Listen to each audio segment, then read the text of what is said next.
dağın arasında kalmışam, bülbül gibi daldan dala konmuşam oy, konmuşam oy. Bülbül gibi daldan dala konmuşam oy, konmuşam oy.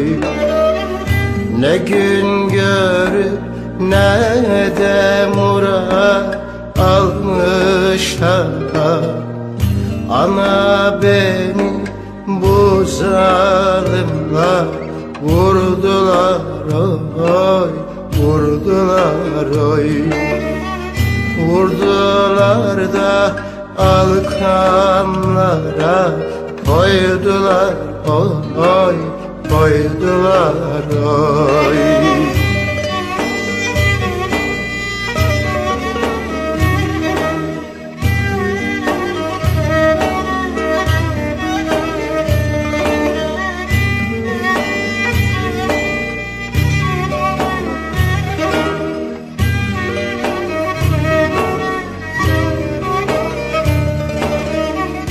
Mezar arasında arman olur mu? Hançer yarasına derman olur mu? Oy oy, olur mu? Oy. Hançer yarasına derman olur mu? Oy oy, olur mu? Oy. Beni vuran da iman olur mu?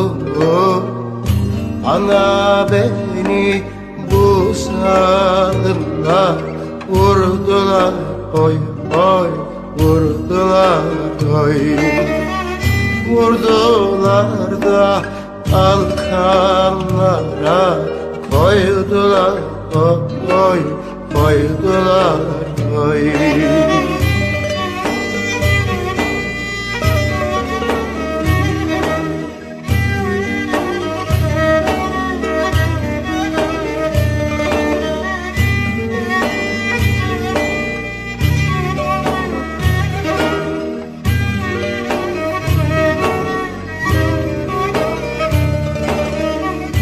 Yıkılır mı hastanenin binası?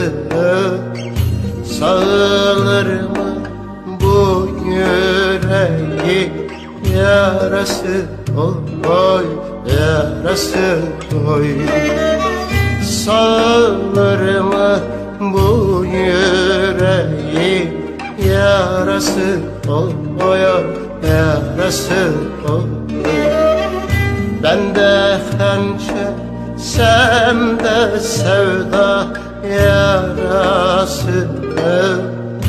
Ana beni bu zalimler vurdular oy, vurdular oy.